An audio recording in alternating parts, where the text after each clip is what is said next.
A grandeza das boas novas. Estou admirado de que estáis sendo removidos tão depressa daquele que vos chamou com a benignidade imerecida de Cristo para outra sorte de boas novas. Gálatas 1:6. As boas novas apresentadas nas Escrituras está o fundamento da liberdade cristã. A própria proclamação dessas boas novas é um chamado à liberdade. Não seriam boas novas se levassem a outra coisa. Por causa daquilo a que nos levam, é que são gloriosas boas novas, que desde seu início foram boas novas de grande alegria. E não há melhor meio de servir as pessoas do que partilhar com elas as boas novas. Podem trazer em proporção bem maior a liberdade do medo, culpa e ansiedade, substituindo-os por uma confiança crescente, esperança e paz mental e de coração. Para fazer isto, contudo, essas boas novas não podem ser apresentadas de forma adulterada, manipuladas por homens. Não há dúvida de que as testemunhas de Jeová creem que fazem parte de um esforço urgente para divulgar as boas novas em todo o mundo. Creem que as próprias vidas das pessoas dependem de que tanto ouçam como aceitem a mensagem que trazem. Embora o fervor desta crença e a motivação que produz possam variar de testemunha para testemunha, ainda tem pelo menos de se admitir que, mesmo como um todo, as testemunhas são mais que meros frequentadores de igreja ou ouvintes passivos. Para muitas testemunhas, uma das provas mais fortes de que a organização Torre de Vigia é mesmo a única entidade que Deus aprovou como seu instrumento é a crença de que só esta organização, 630 na terra, divulga as boas novas do reino e cumpre o predito testemunho a todas as nações, que deve anteceder o fim de tudo.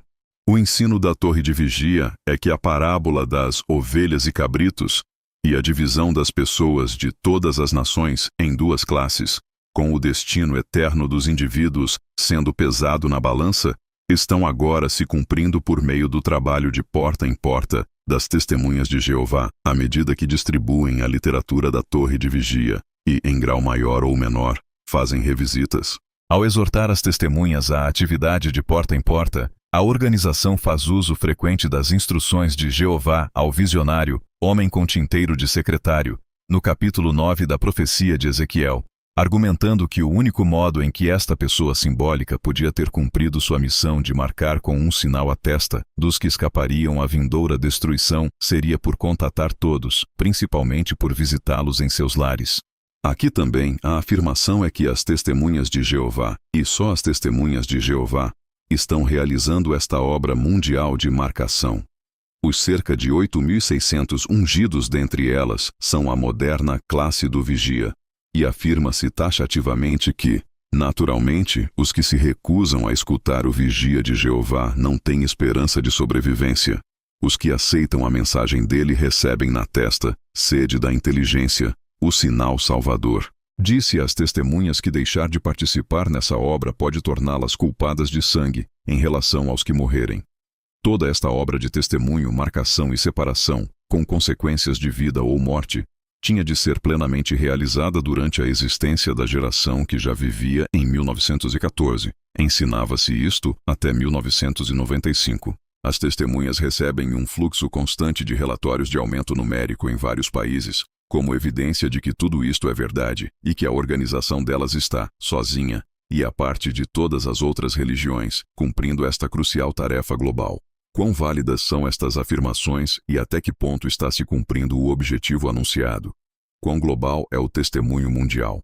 De um pequeno início nos Estados Unidos em fins da década de 1870, as testemunhas de Jeová estão hoje ativas em 212 países e ilhas.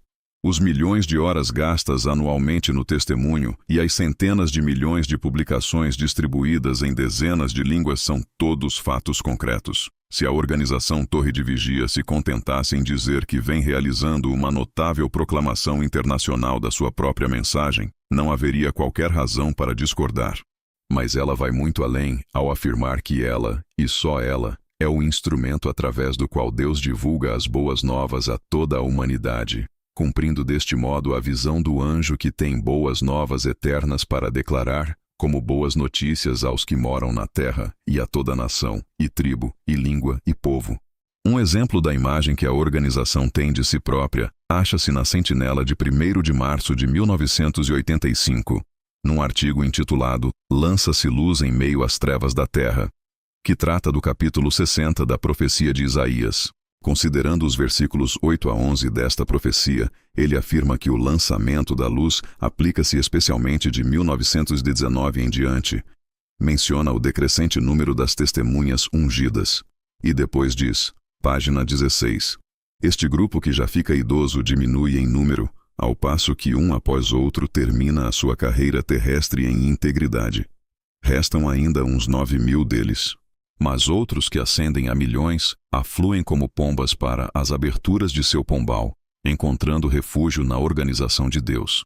Isaías 60, 8 NM. The New English Bible. São como as revoadas de pombos vistos na Palestina em certas épocas do ano, voando como nuvem, tão numerosos, que realmente obscurecem o céu. A seguir, Jeová dirige-se à sua organização, dizendo: a nação e o reino que não te servirem perecerão, e as próprias nações, sem falta, sofrerão a devastação. Todas as nações orgulhosas do mundo e outros opositores serão humilhados no Armagedom. Em contraste com isso, Jeová embeleza o seu próprio santuário de adoração. Ele glorifica o próprio lugar dos seus pés, os pátios terrestres de seu grande templo espiritual de adoração, ao passo que ajunta ali o sempre crescente número da grande multidão. Por meio de outro profeta, Jeová declara: vou fazer tremer todas as nações, e terão de entrar as coisas desejáveis de todas as nações, e eu vou encher esta casa de glória. Ageu 2:7. Mas os perseguidores, os apóstatas e outros opositores desrespeitosos ver-se-ão compelidos a encurvar-se, reconhecendo, para o seu vexame, que as testemunhas de Jeová realmente representam a organização de Deus, a cidade de Jeová, Sião do Santo de Israel. Isaías 60, 12 e 14.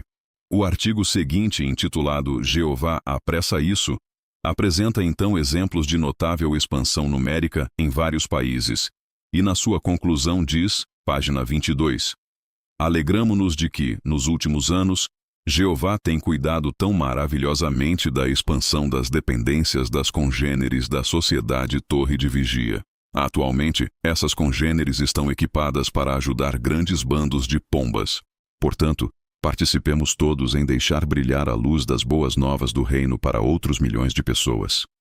Indiquemos a todas as pombas regressantes o caminho para a salvação atrás das muralhas protetoras da organização de Jeová, e aumentemos o louvor de Jeová nos portões dela.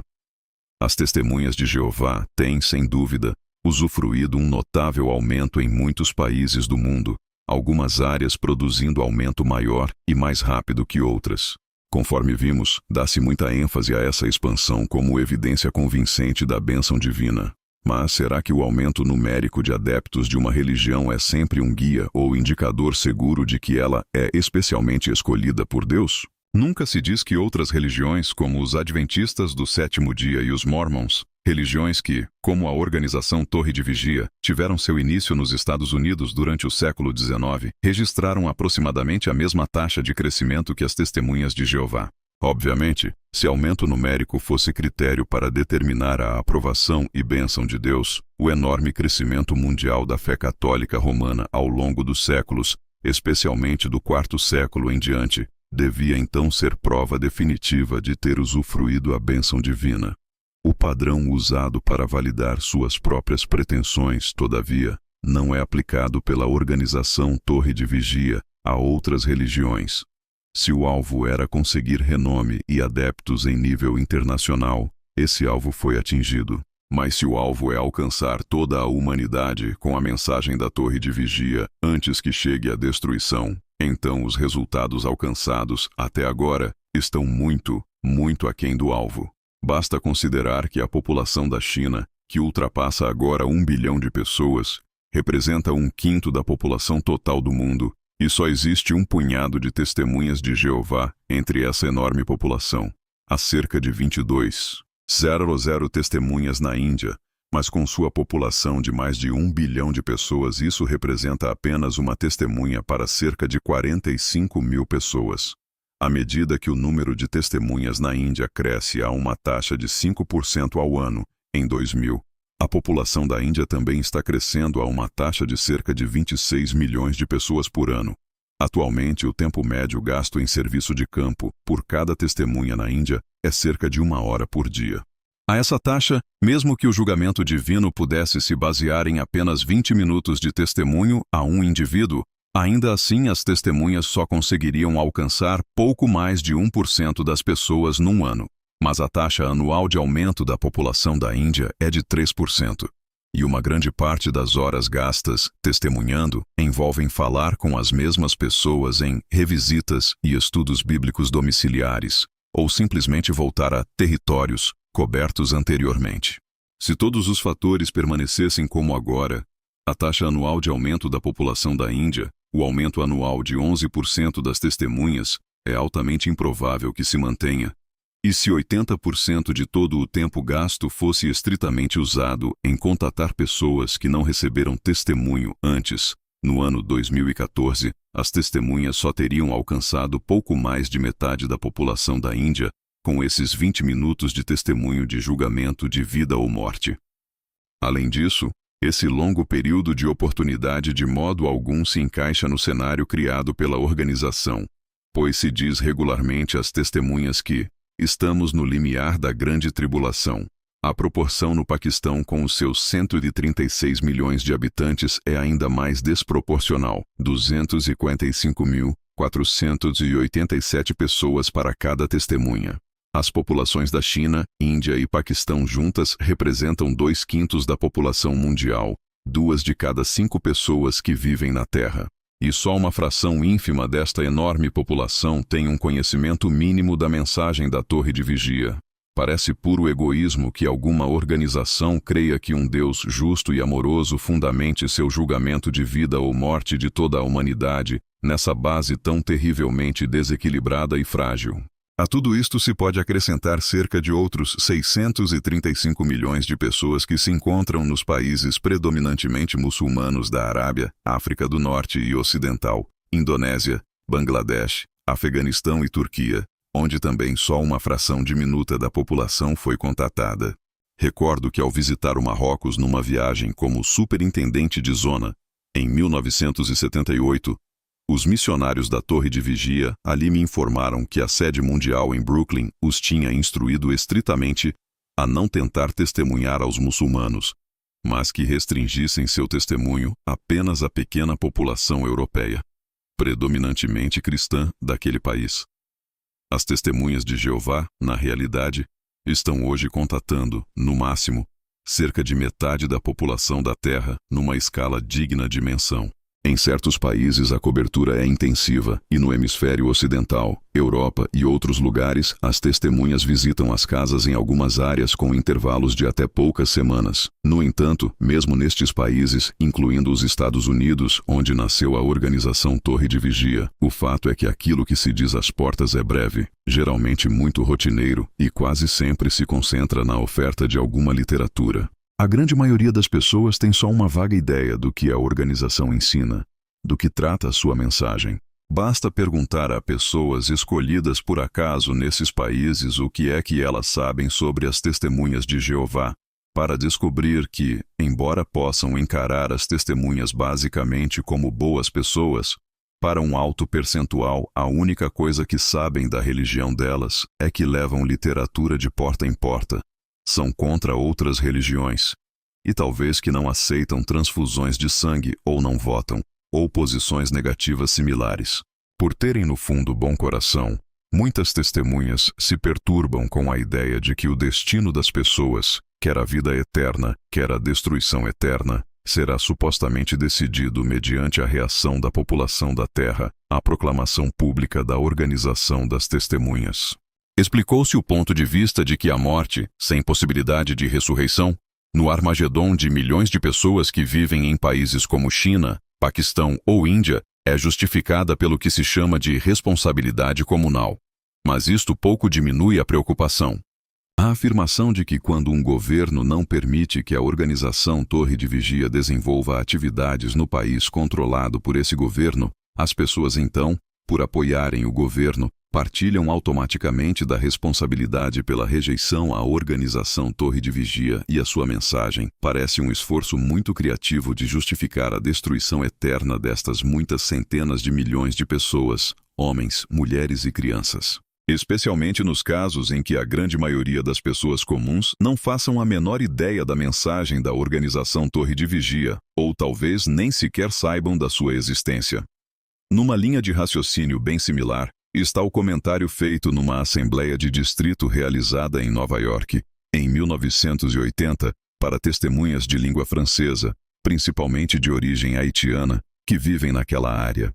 O presidente da Torre de Vigia, Fred Frantz, falou à assistência durante o programa e no seu discurso contou a experiência que tivera com um homem que anteriormente estudara para ser padre católico romano e que estava então estudando com as testemunhas de Jeová.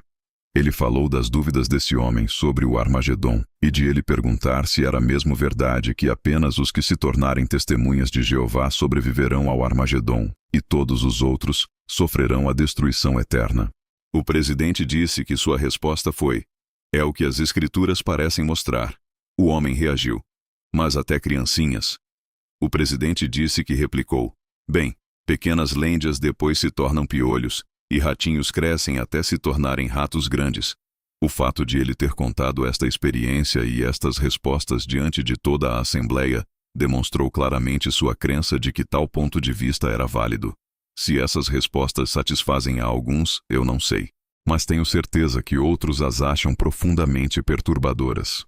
Creio também que é o fato de as afirmações da organização serem tão voltadas para si mesma que obriga as pessoas a se saírem com estas opiniões radicais, destinadas a legitimar as pretensões dogmáticas e exageradas sobre a importância do que a organização está fazendo.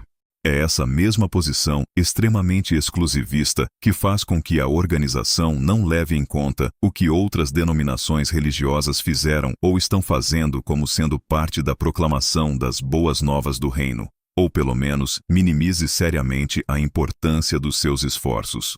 Em 1979, ao acompanhar missionários na atividade de casa em Alto Volta, hoje Burkina Faso, país da África Ocidental, lembro-me de ter reparado que eles levavam 2 ou até 3 traduções diferentes da Bíblia, devido às várias línguas africanas faladas pela população de Ouagadougou, capital do país. Pensei então no fato de que grande parte do testemunho deles seria muito limitado, deficiente, se não tivessem tais traduções. Estas, porém, não vieram a eles por meio da organização da Torre de Vigia. Foram feitas por missionários e tradutores de outras denominações religiosas. O feito de traduzir a Bíblia, no todo ou em parte, para mais de 1.900 línguas, é realmente notável. A Sociedade Torre de Vigia chama a atenção para o fato dessa realização, mas reluta em reconhecer o crédito devido aos que fizeram isso, simplesmente porque não eram testemunhas de Jeová. Todavia, a Bíblia é a própria fonte das boas novas.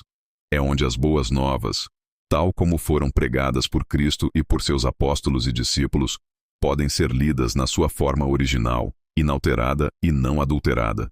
Visitei não só Alto Volta, mas também Senegal, Mali, Costa do Marfim e Benim. Reparei que em todos esses lugares, onde as religiões principais são o animismo e o islamismo, as testemunhas chegavam no máximo a algumas centenas. No entanto, ao chegar a Camarões, encontrei mais de 10.000 testemunhas. Por que o contraste? A grande diferença era que Camarões tinha um percentual bem maior da população professando o cristianismo. Essa situação, contudo, era resultado da atividade missionária anterior de outras organizações religiosas, católicas e protestantes, que fora realizada antes mesmo do surgimento da organização Torre de Vigia. E a situação é igual em muitas partes do mundo, sendo o grau de êxito da atividade da Torre de Vigia em qualquer país muitas vezes equivalente à extensão em que outras organizações religiosas introduziram anteriormente a Bíblia nesse país. Praticamente em todo lugar onde hoje há testemunhas, outras denominações cristãs estiveram ali primeiro, e pelo menos em parte prepararam o caminho, especialmente traduzindo as Escrituras. Nos lugares onde estes sistemas eclesiásticos ainda não lançaram um alicerce, Os esforços das testemunhas raramente conseguem um número significativo de conversões. Dar a impressão de que, uma vez terminado o período do primeiro século, pouco ou nada se fez quanto à divulgação das boas novas nos 17 séculos seguintes, até que finalmente a organização Torre de Vigia apareceu no fim da década de 1870, é fazer as palavras de Jesus em Mateus 28, 18, 20 soarem muito vazias.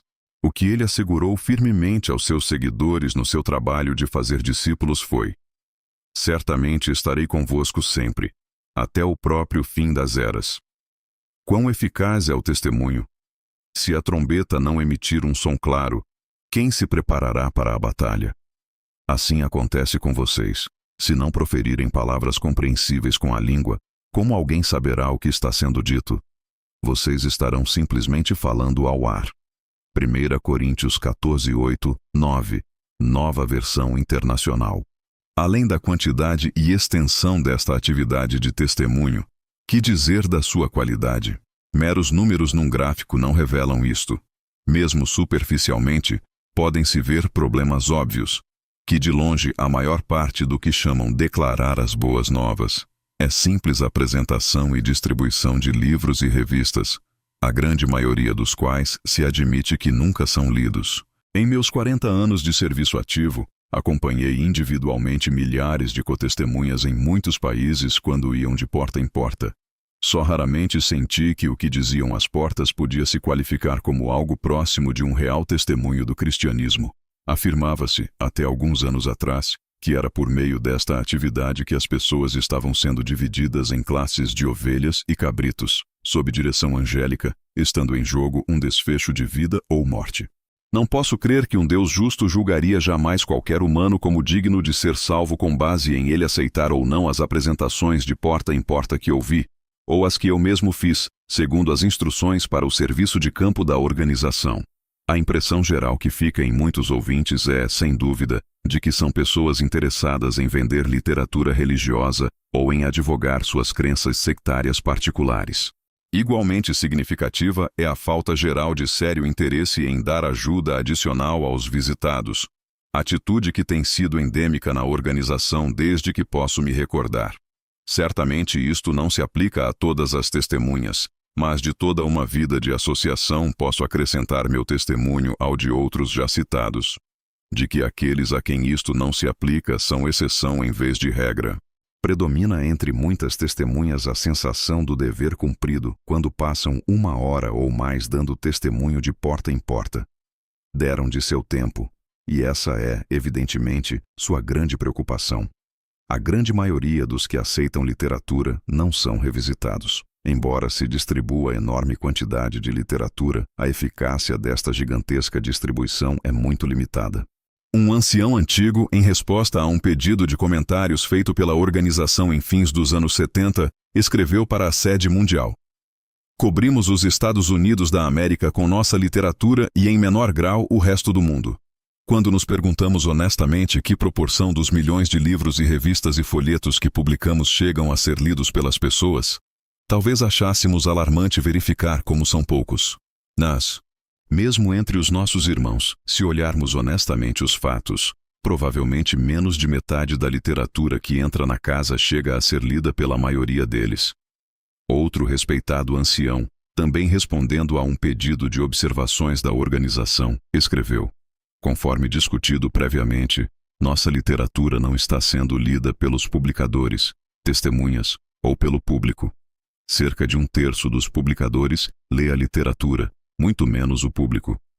De fato, vários anciãos me disseram que se sentem culpados quando colocam livros de 384 e 416 páginas com o público, porque achavam os livros enfadonhos quando os estudávamos nas noites de terça-feira.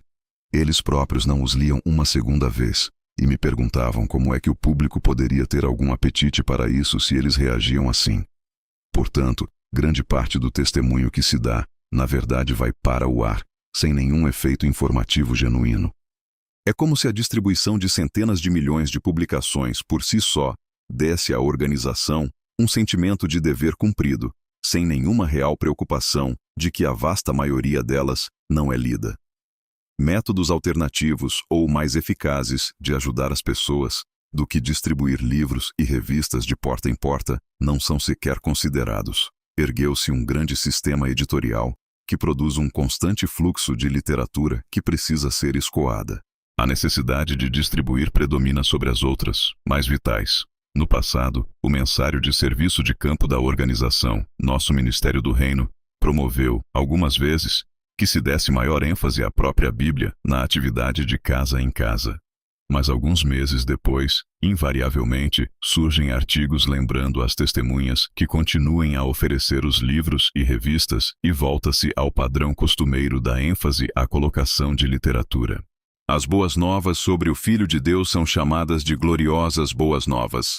Restringir sua divulgação ou equiparar sua proclamação essencialmente à distribuição de literatura de qualquer sistema religioso é reduzir em muito sua grandeza, trivializá-las e desconsiderá-las em vez de exaltá-las.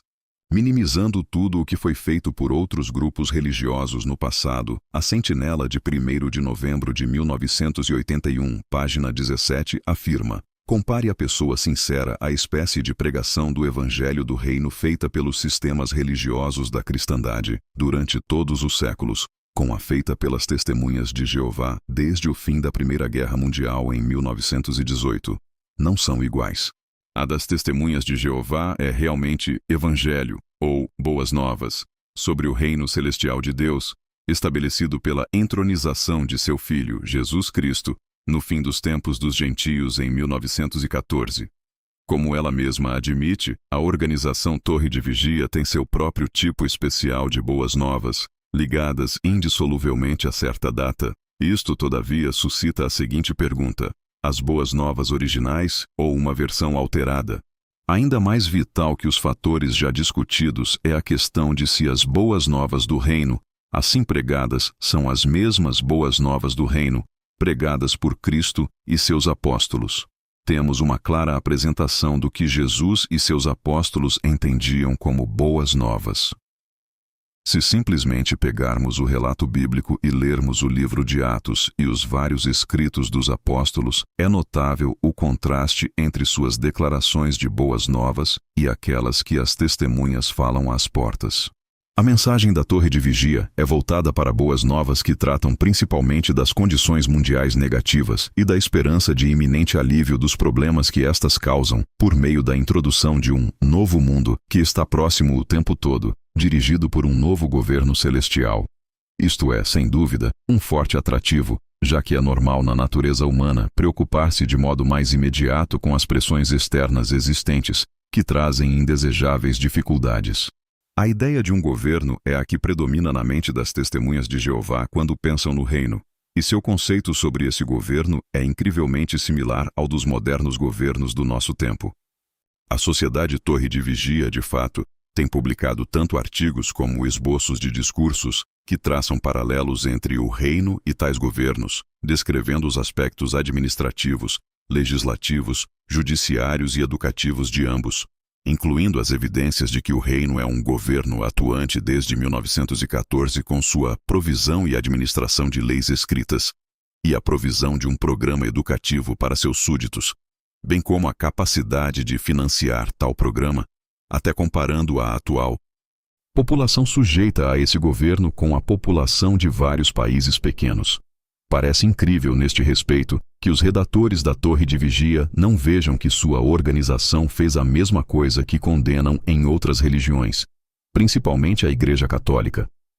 Um artigo na Sentinela, em inglês, de 1º de dezembro de 1984, por exemplo, fala de modo crítico do padre da Igreja, Agostinho, comparando o reino com a Igreja na Terra, e cita este resumo do efeito deste ensino, página 6. Através da hierarquia eclesiástica, Cristo é efetivado como Rei do Reino de Deus. A área do reino é colimítrofe. Tem os mesmos limites do poder e da autoridade da Igreja no mundo. O reino dos céus é expandido pela missão e pelo progresso da Igreja no mundo. Todavia, isto é praticamente idêntico ao que a organização Torre de Vigia tem feito, e na mente de seus membros, buscar primeiro o reino significa essencialmente apoiar e ser submisso à organização visível, e trabalhar para a expansão dela. Ela se jacta da crescente população dentro de suas fronteiras e expressa claramente o ponto de vista de que submeter-se à organização e seu corpo governante equivale a submeter-se a Cristo como Rei. Ela aplica constantemente a si própria as profecias messiânicas faladas à nação de Israel, governo típico de Deus. No número de 15 de janeiro de 1988 da Sentinela, por exemplo, lemos, páginas 16, 17. Bradam jubilosamente: acrescentaste à nação, ó Jeová, acrescentaste à nação, glorificaste-te a ti mesmo, estendeste para longe todos os limites da terra. Isaías 26, 12, 15. Em 210 terras ao redor do globo, Jeová continua a fazer acréscimos de pessoas semelhantes a ovelhas à sua nação espiritual. Centenas de milhares de recém-associados estão sendo batizados. Mais salões do reino e salões de assembleias estão sendo construídos. As filiais da Torre de Vigia, do Zeue, estão ampliando seus lares de Betel e suas gráficas e aumentando o seu equipamento gráfico. O crescimento é contínuo. Esta expansão acontece porque o Príncipe da Paz está dirigindo os assuntos do povo de Deus na terra. Como Isaías declarou antes na sua profecia, da abundância do domínio principesco e da paz não haverá fim, sobre o trono de Davi e sobre o seu reino, para o estabelecer firmemente e para o amparar por meio do juízo e por meio da justiça, desde agora e por tempo indefinido. O próprio zelo de Jeová dos exércitos fará isso. Isaías 9, 6, 7. Quão grandiosamente se tem cumprido essas palavras em nossos dias. Como o próprio artigo afirma, vê-se o cumprimento não só nos verdadeiros aspectos espirituais, mas no aumento numérico, que põe mais pessoas sob a autoridade da organização, e a expansão da organização em propriedades, edifícios e equipamentos. A comparação que Agostinho fez do reino com a igreja é paralela à comparação que a Torre de Vigia faz do reino com a organização terrestre visível. A ênfase constante à ideia de governo, sem dúvida, contribui muito para a disposição das testemunhas em submeter seu pensamento e consciência a um sistema religioso, em aceitar a imposição de um volume crescente de lei teocrática, inúmeras regras e normas organizacionais que têm de ser observadas. É vantajoso para este arranjo autoritário que os anciãos congregacionais e os superintendentes viajantes sejam vistos não apenas como humildes servos de Cristo e codiscípulos, mas como representantes de um governo, autorizados a administrar as leis e normas de um sistema governamental atuante. A conclusão final desta ênfase a governo foi que a Sociedade Torre de Vigia, pelo menos de 1935 em diante, desenvolveu o que um escritor francês descreveu como um evangelho de materialismo espiritual, isto é, um apelo aos desejos materialistas revestido de termos espirituais. Isto é feito por meio da constante ênfase à perspectiva de brevemente se ter a capacidade de usufruir intermináveis benefícios materiais e físicos, com abundância de alimentos seletos, lindas casas em belos ambientes, livramento de rugas, fraquezas e dores da velhice para uma condição de saúde vigorosa, beleza e vigor de uma juventude infindável. Tudo isto livres de impostos, inflação, grandes despesas com saúde e seguro de vida, acidentes, desastres, crime e guerra. Nenhuma pessoa sã deixaria de achar atraente tal perspectiva. Qualquer político que conseguisse convencer o povo de que é capaz de promover tal mudança ganharia facilmente as eleições em qualquer país. Mas a motivação para desejar esta vida física e materialmente ideal, livre de problemas, na verdade não requer espiritualidade maior, e certamente um cristianismo maior que os que motivaram Ponce de León a procurar a fonte da eterna juventude, ou os seguidores de Maomé a desejar o paraíso do sétimo céu, com seus deleites bem terrenos. O grande problema disto tudo é que se trata de boas novas bastante alteradas, maquiadas, quando comparadas às boas novas pregadas pelos seguidores de Cristo, conforme registradas nas Escrituras cristãs. A mensagem e a linguagem que usavam não se concentravam num governo, mas numa pessoa, a pessoa do Filho de Deus, Cristo Jesus. A expressão reino de Cristo traz primariamente o sentido de reinado ou domínio de Cristo, ou domínio real de Cristo. Visto que Deus é a fonte soberana da realeza de Cristo e já que este é o próprio arranjo de Deus, a expressão o reino de Deus é a miúde usada como sinônimo do domínio real de seu Filho. Falar do reino de Cristo, pois, é falar primariamente do domínio de Cristo. E se tivermos isso em mente ao ler as referências bíblicas ao reino, vem à tona um sentido bastante diferente do encontrado nas publicações da Torre de Vigia. Basta ler as expressões dos apóstolos de Cristo para entender que aquilo que eles falavam do reino era predominantemente no sentido que focaliza a pessoa do Filho de Deus e seu domínio como Senhor. A expressão as boas novas do reino significa simplesmente as boas novas do domínio de Cristo. Achamos a expressão boas novas mais de 100 vezes em todas as escrituras cristãs. Destas, em apenas 8 ocorre a expressão boas novas do reino.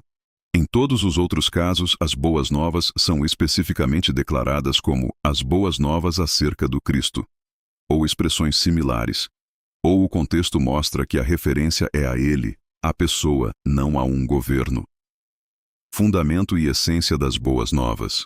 O que de fato destacaram os apóstolos e outros escritores cristãos quando descreveram o domínio messiânico e seus efeitos? Eles consistentemente apontaram para o sacrifício resgatador de Cristo, sua vitória sobre os reis, pecado e morte em favor de toda a humanidade, a autoridade que o Pai deu ao Filho ressuscitado para liberar dos salários do pecado e da morte a todos os que depositassem fé nele. Essas é que eram, e são, as boas novas que a própria Bíblia nos traz. As boas novas bíblicas não trazem atenção a 1914 e nem estão ligadas a esta ou a qualquer outra data. E tampouco atraem ou seduzem oferecendo benefícios físicos e materiais no futuro próximo. Estão ligadas a um evento, o evento em que o Filho de Deus cumpriu seu objetivo principal como Messias e deu sua vida em nosso benefício, sendo depois ressuscitado à mão direita de Deus e ali servindo como nosso advogado. Apenas por esta razão é que Paulo pôde dizer aos Coríntios: decidi não saber coisa alguma entre vós, exceto Jesus Cristo, e este pregado numa estaca. O evento central das Boas Novas foi há 1900 anos, mas continua sendo o evento de suma importância para todos nós hoje. O fato de que nossa percepção pessoal de seus plenos benefícios ainda é futura, de modo algum altera o fato de que o evento mais crucial da história humana ocorreu naquele tempo e não será ultrapassado por qualquer evento futuro. O futuro está, de fato, determinado irresistivelmente por aquele ato passado. Quaisquer benefícios futuros que ainda recebamos são, de fato, consequências daquele ato. Os apóstolos viam claramente os assuntos sob esta luz, reconhecendo a finalidade sobrepujante e irresistível e a natureza determinante e duradoura desse evento, a morte e a ressurreição de Cristo, e o efeito de ter fé na reconciliação e na redenção que por este meio se tornaram possíveis. Só assim poderiam dizer o que disseram, falando de si mesmos e dos concristãos como que já possuindo as grandes bênçãos e benefícios possibilitados por aquele sacrifício de resgate. As testemunhas referem-se regularmente à passagem em Revelação 21:5 como que descrevendo um novo mundo futuro. Não percebem que nos escritos cristãos anteriores fala-se das coisas anunciadas como fruto da Nova Jerusalém, na maior parte já existindo na época daqueles escritos. Obviamente, o cumprimento completo e total da esperança cristã ainda está à frente. O apóstolo Pedro assim escreve sobre os novos céus e uma nova terra que aguardamos segundo a sua promessa. Ao mesmo tempo, tanto ele como outros escritores das Escrituras cristãs falam das muitas promessas de Deus como que já cumpridas para com os crentes, quer efetivamente, quer em sentido espiritual. Eram, a um só tempo, tanto perspectivas espirituais como realidades espirituais. Isto se aplica a muito, talvez a totalidade, do que se afirma na passagem de Revelação mencionada. Revelação 21:3, por exemplo, fala sobre a tenda de Deus estar com a humanidade, sobre ele residir com eles e eles serem o seu povo, o próprio Deus estar com eles. As Escrituras mostram que o sacrifício resgatador de Cristo trouxe a reconciliação com Deus para os homens e mulheres que creem, levando-os da condição de inimizade para a de paz e amizade com Deus.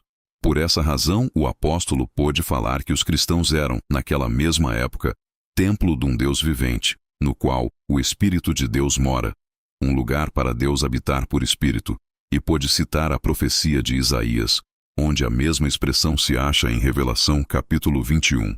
Assim como Deus disse: residirei entre eles e andarei entre eles, e eu serei o seu Deus, e eles serão o meu povo. O apóstolo apresenta esta promessa de Deus morar com os homens e de estes se tornarem seu povo, como já tendo se cumprido. Não apresentou isso como algo futuro, mas como um relacionamento já em vigor. Seu coapóstolo Pedro afirma claramente: vós outrora não erais povo, mas agora sois povo de Deus. Devido ao sacrifício de Cristo e à reconciliação com seu Pai que isso tornou possível, no primeiro século a tenda de Deus estava de fato com os homens, e ele estava então residindo entre eles, e eles eram seu povo, exatamente conforme descrito no relato de Revelação. No relato de Revelação, versículo 4, afirma-se que Deus enxugará dos seus olhos toda lágrima, e não haverá mais morte, nem haverá mais pranto, nem clamor, nem dor. A primeira parte deste versículo, que fala de Deus enxugar toda lágrima e não haver mais morte, corresponde em conteúdo às palavras de Isaías 25, 8. Em 1 Coríntios 15, 54, o apóstolo Paulo citou dessa parte da profecia de Isaías, não apontando para uma terra de condições paradisíacas, como fazem regularmente as publicações da Torre de Vigia, mas com respeito à ressurreição dos cristãos e sua passagem da condição mortal para a imortalidade. Porém, num sentido, a vitória sobre a morte já tinha sido ganha por eles, seu aguilhão fora extirpado. Embora os cristãos ainda estivessem sujeitos fisicamente à morte, num sentido muito vital, eles estavam além do poder dela e poderiam continuar assim por manter a fé no superior poder resgatador de Cristo. Sabiam que Deus os tinha vivificado, embora estivessem anteriormente mortos nas suas falhas e pecados. Tendo morrido para o pecado e sido levantados para uma novidade de vida, para eles o reinado do Rei Morte terminara. Mediante o domínio de Cristo já não estavam sob o poder e a lei do Rei Morte. Por essa razão, o apóstolo João pôde dizer: nós sabemos, não que passaremos, mas que temos passado da morte para a vida, porque amamos os irmãos. Dizendo isso, ele simplesmente repetia as expressões idênticas de Jesus, nas quais este falava dos que exercem fé nele, como já possuindo a vida eterna, devido a essa fé. É evidentemente por isso que Jesus pôde dizer, não só que, quem exercer fé em mim, ainda que morra, viverá outra vez, mas também que, todo aquele que vive e exerce fé em mim, nunca jamais morrerá. Todas estas declarações poderosas certamente têm força equivalente à declaração de Revelação, e não haverá mais morte. E todas mostram que estes resultados do resgate de Cristo já estavam em vigor entre seus seguidores. Quanto ao pranto, clamor e dor, Cristo tinha vindo exatamente para cumprir a comissão predita em profecia anterior, a saber, para levar boas notícias aos pobres, para cuidar dos que estão com o coração quebrantado, para consolar todos os que estão tristes e para dar o óleo da alegria em vez de pranto e um manto de louvor em vez de espírito deprimido. Ele não falhou nesta comissão e pôde dizer na sinagoga de Nazaré: hoje se cumpriu esta escritura que acabais de ouvir. Sua promessa: felizes sois vós os que agora chorais, porque haveis de rir. Não precisava esperar até o futuro distante para começar a se cumprir, do mesmo modo como as outras partes do Sermão do Monte não exigem essa longa espera para se realizar. Em vez de expressar clamor por sofrerem maus tratos às mãos dos homens, seus discípulos deviam alegrar-se e pular. Nem a referência à remoção da dor exige que o cumprimento desta visão de revelação seja exclusivamente futuro. O contexto de modo algum especifica que se trate da dor que tão frequentemente acompanha a doença ou o trauma físico.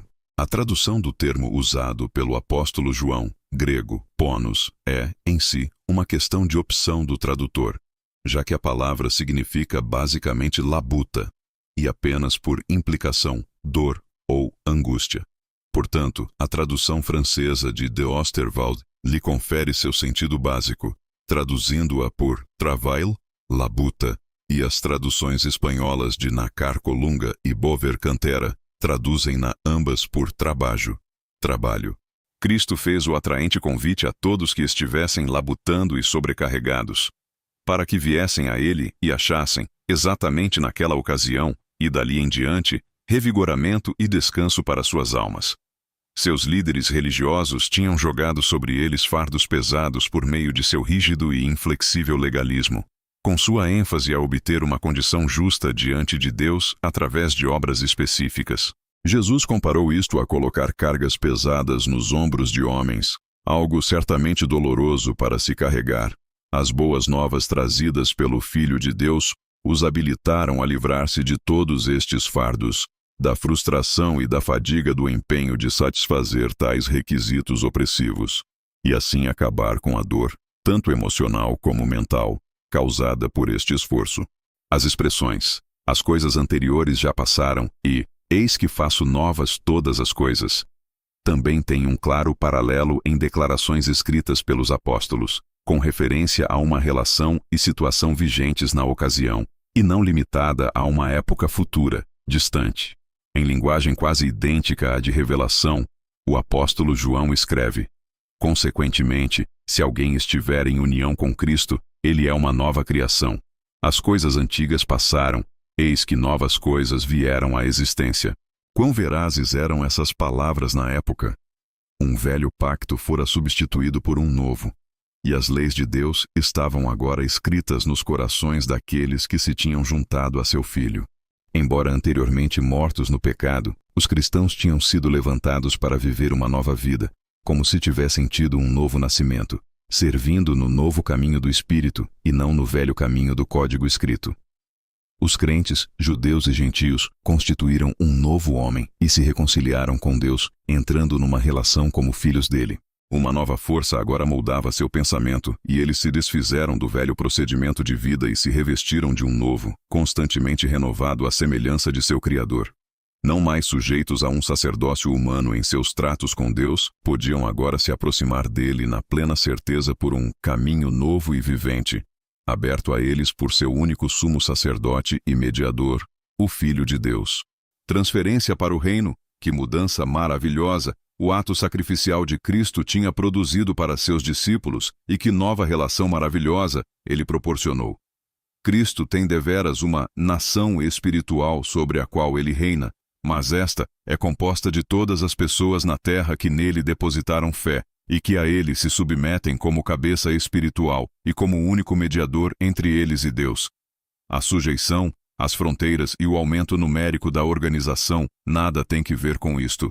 Tampouco estão relacionados ao cumprimento das profecias messiânicas. Estas, sem dúvida, tiveram cumprimento, mas de uma maneira mais extensa e muito diferente da apresentada pelas explicações da Torre de Vigia. Esta transferência dos servos de Deus para o reino de Cristo de modo algum está ligada a uma filiação organizacional, nem à data de 1914. Ela retroage até o primeiro século e a provisão de redenção de Cristo mediante o sacrifício de si mesmo. As Escrituras mostram que seus discípulos tinham até sido livrados da autoridade da escuridão e transferidos para o reino do Filho do seu amor. O apóstolo Paulo pôde, por conseguinte, dizer a respeito de Deus: Ele nos levantou junto e nos assentou junto nos lugares celestiais, em união com Cristo Jesus. Ele não falou disto como algo futuro, mas usou o tempo passado. Levantou, não levantará, assentou, não assentará. Ao descrever a posição espiritualmente elevada que sua transferência para o reino do Filho de seu amor tinha realizado. Devido a seu livramento da autoridade da escuridão, estavam agora como que assentados com o Rei Celestial, o Filho de Deus. Jesus tinha dito: Felizes os de temperamento brando, porque herdarão a terra.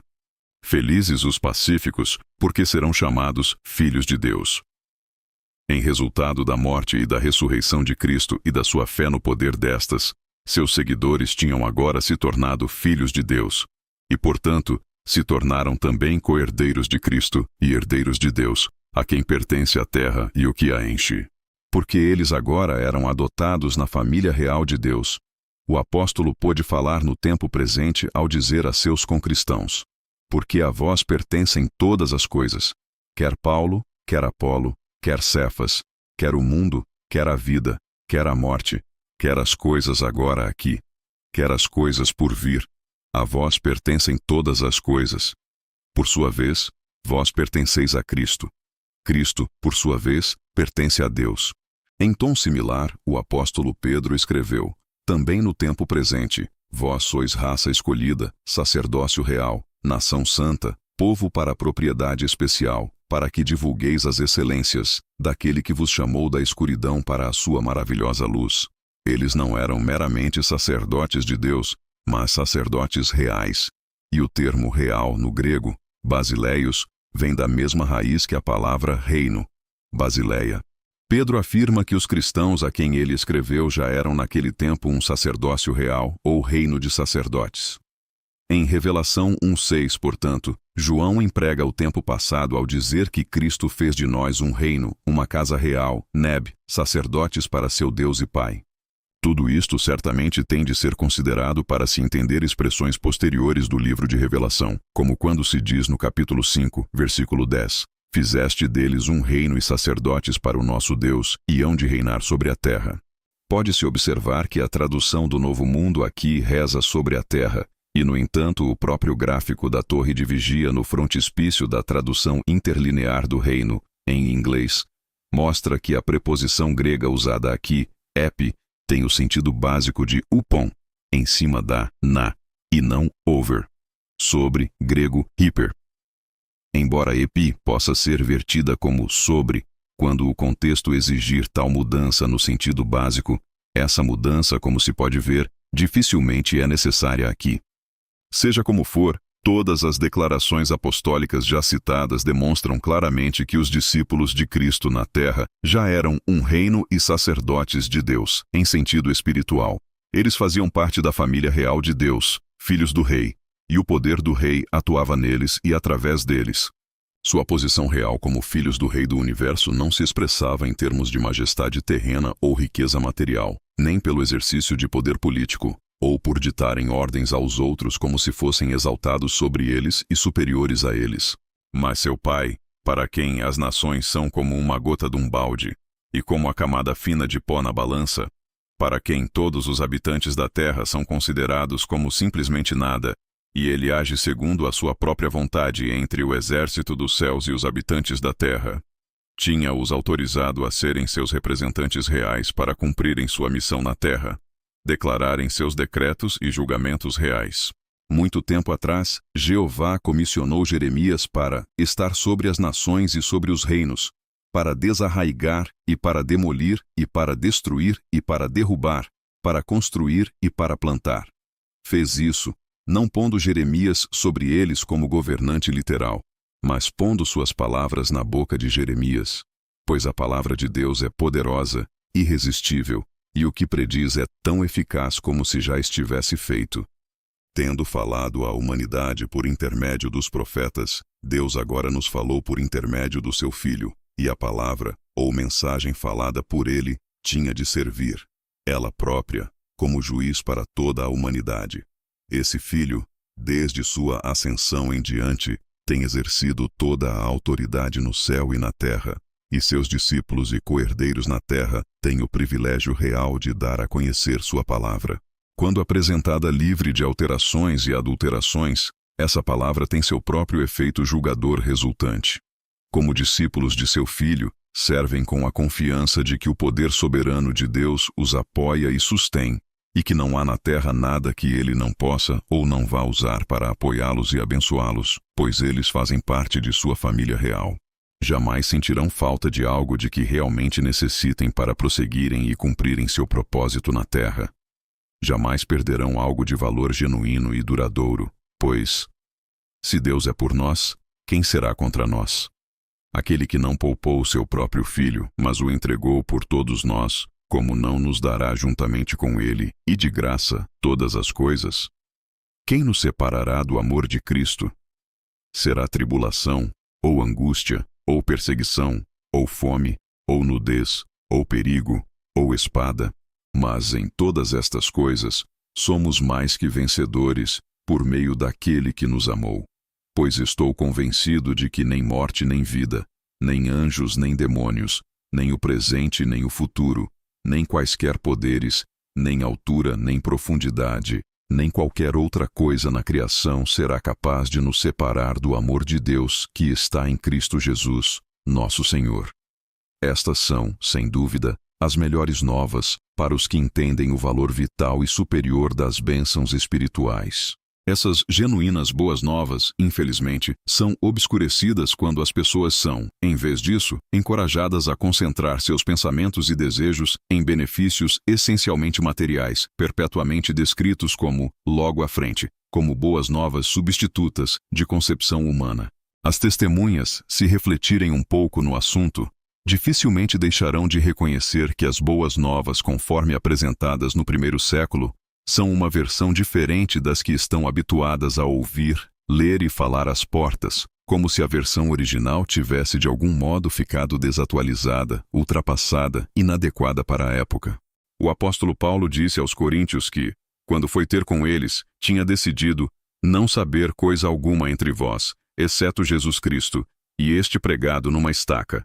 Se algum representante viajante da torre de vigia fizesse hoje tal afirmação, passaria imediatamente a ser visto com suspeita, como se fosse de outra religião. Se um orador numa reunião simplesmente parafraseasse uma das cartas de Paulo, tal como sua carta aos Efésios, sem primeiro informar a assistência de que estava fazendo isso, seria também visto como alguém que soa estranho, que fala uma linguagem diferente daquela a que seus ouvintes estão habituados e como se fosse representante de outra religião. Creio que qualquer um que releia essa carta inspirada e reflita no assunto admitirá que isto é verdade.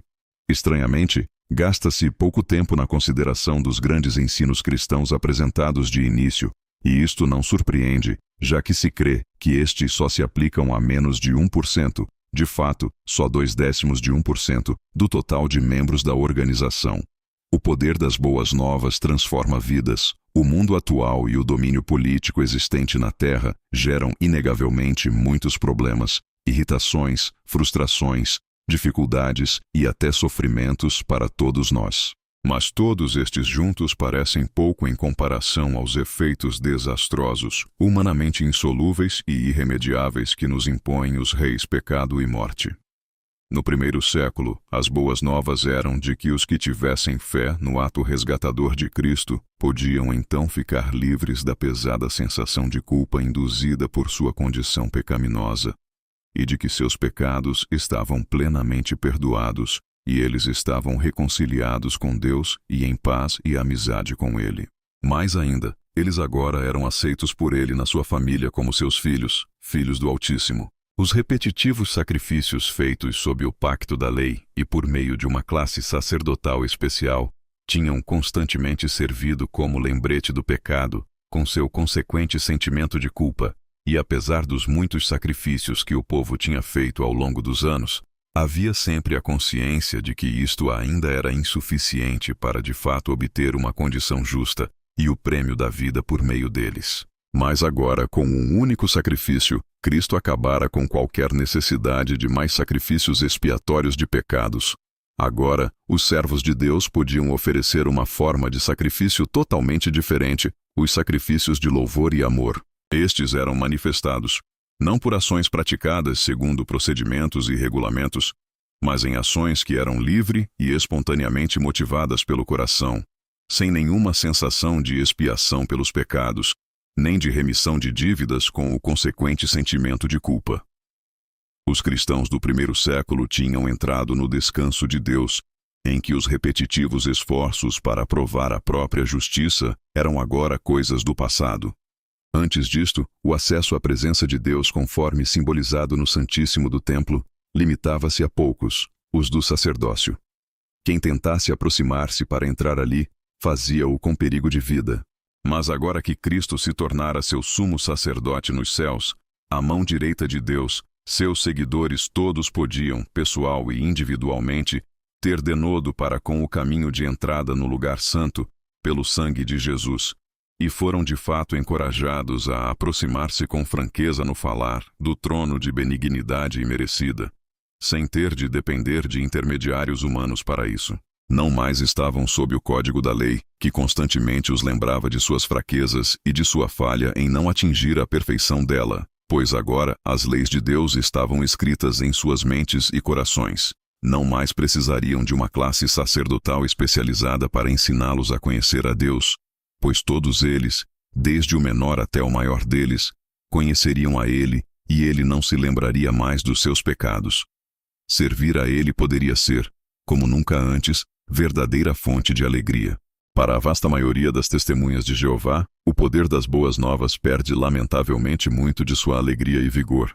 A grandeza daquilo que Deus já fez por meio de Cristo, o significado sobrepujante das vitórias de Cristo sobre o pecado, a morte, o mundo e seu governante, as bênçãos da relação que se abriu a todos da humanidade que exercerem fé nele, são seriamente minimizados.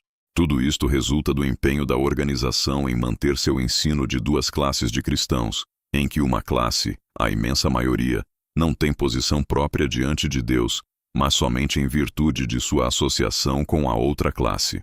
As boas novas originais e tudo o que ela agora oferece estão restritas na aplicação a apenas alguns milhares de pessoas, sendo na prática postas em segundo plano e ofuscadas pelo evangelho dos benefícios físicos e materiais do tipo "logo usufruiremos" e "está bem perto". Disse a grande massa dos membros que o ingresso no novo pacto e até o pleno perdão atual de pecados que resulta na condição justa de filhos de Deus ainda não são para eles. Os ensinos da torre de vigia, de fato, fizeram com que o relógio recuasse para eles, de modo que sua situação permanece muito semelhante à das pessoas de antes da vinda de Cristo e do ato de resgate. É como se estes milhões da chamada classe da grande multidão estivessem ainda no tempo do velho pacto, quando mesmo na nação de Israel as pessoas estavam divididas numa classe sacerdotal e numa classe não sacerdotal. Assim, disse aos cerca de 6 milhões de não ungidos, que só podem chegar-se a Deus e ter uma posição diante dele através dos ungidos, atualmente na organização. Isto significa que estes, na prática, atuam como um sacerdócio que exerce mediação em favor de todos os outros, para que se tornem aceitáveis a Deus. O serviço prestado por estes últimos não é válido a menos que seja feito nesse contexto. Cristo é declarado mediador apenas dos cerca de 8,000 ungidos que restam na terra, não dos milhões de outros associados. Revertendo as circunstâncias do velho pacto sob o velho pacto, o sacerdócio servia como tribunal superior onde todas as questões difíceis tinham de ser resolvidas, e suas decisões tinham cumprimento obrigatório, conforme dizia a lei. Eles têm de transmitir-te a palavra da decisão judicial. Então tens de proceder de acordo com a palavra que te transmitirão do lugar que Jeová escolher. E tens de cuidar em fazer segundo tudo o que te instruírem. Deves proceder de acordo com a lei que te indicarão e segundo a decisão judicial que te disserem. Não te deves desviar da palavra que te transmitirão, nem para a direita, nem para a esquerda. Não há descrição melhor para o conceito que as testemunhas de Jeová têm atualmente das decisões que lhes são transmitidas pela organização Torre de Vigia e seu corpo governante, que estão, para elas, na mesma posição do sacerdócio do velho pacto. Em crise de consciência fiz referência a uma declaração usada por alguns superintendentes viajantes quando seguravam uma publicação da Torre de Vigia, de cor verde, e diziam: "Se a organização nos disser que este livro é preto, irmãos, então ele é preto." Eu achava que esta defesa espalhafatosa da credulidade cega, uma declaração tão abertamente desprovida de inteligência, desapareceria logo, reconhecida pelo que é, vítima de sua própria estupidez. Anos depois, porém, pessoas que se correspondiam comigo e que ainda se associavam com a organização contaram que esta mesma declaração era usada em sua região, não só nos Estados Unidos, mas em outros países, inclusive a Austrália. No ano de 1541, em sua obra Exercitia Spirituale, o fundador da ordem jesuíta, Inácio de Loyola, escreveu: "Devemos sempre estar dispostos a acreditar que aquilo que nos parece branco, na verdade é preto, se a hierarquia da Igreja assim decidir." Hoje, poucos católicos concordariam com Loyola. E todavia, estas palavras descrevem exatamente a mentalidade adotada por muitas, se não a maioria das testemunhas de Jeová, especialmente seus superintendentes viajantes. Outra declaração popular que pegou entre alguns superintendentes viajantes e anciãos é: "Se a organização nos mandar saltar, nossa única pergunta deve ser: a que altura?" Da mesma forma, quando alguém questiona a veracidade e o apoio bíblico de certos ensinos, o clichê que alguns destes homens usam em resposta é: "Prefiro estar errado com a organização a estar certo sozinho." Esta renúncia a todo o discernimento pessoal mostra não apenas o tipo de pessoas que são tidas como qualificadas para responsabilidades na organização, o fato de estes chavões incrivelmente vazios e estas exigências de obediência cega e irracional não serem firmemente repudiados pela grande maioria dos ouvintes, revela também o grau em que a organização e seu corpo governante são agora vistos como equivalentes ao sacerdócio do antigo Israel. Essas declarações, para todos os fins, repetem as palavras do velho pacto. Não te deves desviar da palavra que te transmitirão, nem para a direita, nem para a esquerda. A organização e seu corpo governante se erguem na mesma posição em que ficava o sacerdócio arônico. É como se o Messias libertador ainda não tivesse vindo. Em alguns pontos, a posição destes milhões da chamada grande multidão é menor que a dos israelitas não sacerdotais, pois eles são comparados nas publicações da Torre de Vigia a gentios espirituais. Os gentios que viviam em Israel, ao se aproximarem do templo de Deus, tinham de parar no muro do pátio dos gentios, um muro com a inscrição: que nenhum estrangeiro ultrapasse a barreira e a cerca em torno do santuário. Quem for apanhado fazendo isso, será responsável por sua morte que virá como consequência. Enquanto Cristo, por meio de sua morte, derrubou o muro que dividia judeus e gentios, um muro que fez pessoas serem separadas da comunidade de Israel, sendo estrangeiros quanto às alianças da promessa, a organização Torre de Vigia ergue um novo muro, dividindo espiritualmente os israelitas espirituais ungidos, cujo número hoje é de cerca de 8.600, dos gentios espirituais, que chegam a milhões, e colocando os últimos num figurativo pátio dos gentios. Se um gentio atravessasse o muro divisório naquele pátio, isto seria considerado um sacrilégio. Se quaisquer não ungidos atravessarem o muro espiritual erguido pela doutrina da Torre de Vigia, como por participar dos emblemas na refeição noturna do Senhor, ato que biblicamente nada mais significa que uma expressão de fé no sacrifício de resgate, ou por considerarem a si mesmos como estando no novo pacto que Cristo mediou em favor da humanidade, isto seria tratado como um sacrilégio similar à invasão de um recinto sagrado. Até as escrituras cristãs, dizem-lhes, não foram escritas ou dirigidas a eles, mas aos ungidos. Paradoxalmente, todas as responsabilidades colocadas nessas escrituras cristãs são aplicadas pela organização a estes milhões de membros não ungidos, enquanto os principais privilégios lhes são negados. De certo modo, o conceito confuso da organização faz parecer que ser coerdeiro de Cristo, posição que dizem que só a chamada classe ungida ocupa, é um privilégio menos rigoroso em seus requisitos que ser da classe da grande multidão.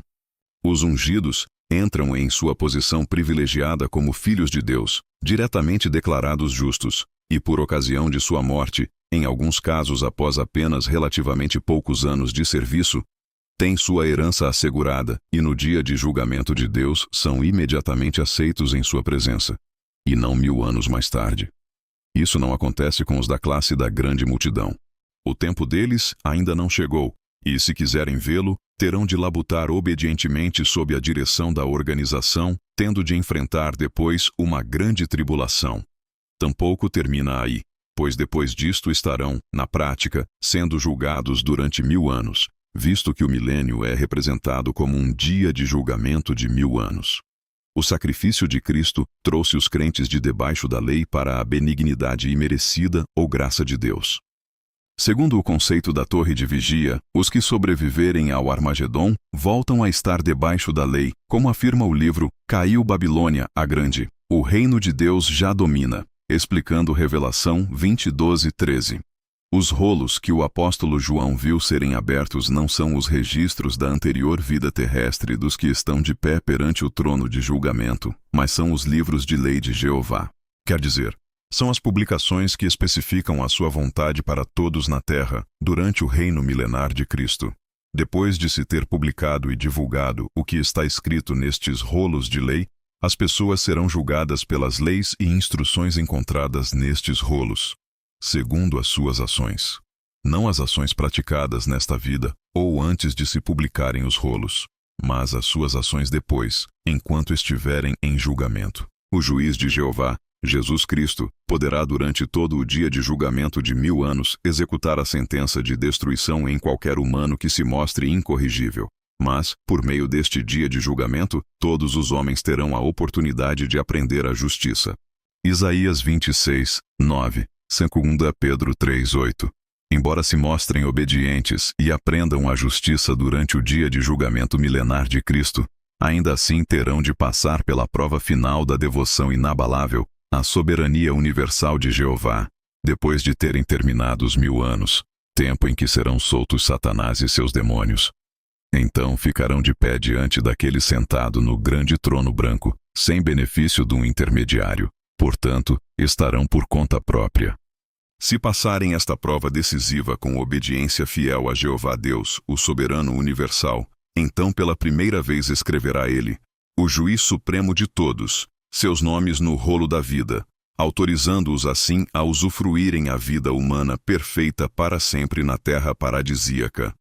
Parece incrível que uma organização possa apresentar razões com base nesta criativa reversão de assuntos, ou que possa justificar ter assumido o direito de fazer ajustes nas boas novas do primeiro século, de fato, reescrevendo-as, de modo a acomodá-las ao sistema doutrinal que elaboraram. Certamente que a proclamação internacional, na qual substituem as boas novas do primeiro século, pela sua própria versão do século XX, não os qualifica como cumpridores da profecia de Jesus sobre a pregação das boas novas a todas as nações. Quando ele disse, estas boas novas do reino serão pregadas em todo o mundo, ele se referia claramente às boas novas conforme ele as apresentou e conforme foram anunciadas dali em diante por seus apóstolos e discípulos, e não a forma reescrita dessas boas novas que seriam encontradas 1900 anos depois, apenas nas publicações e revistas de um determinado movimento religioso. Aquelas boas novas originais, ouvidas no primeiro século, continuam sendo as boas novas eternas, que não precisam de atualização e que servem de base para a fé que de uma vez para sempre foi entregue aos santos.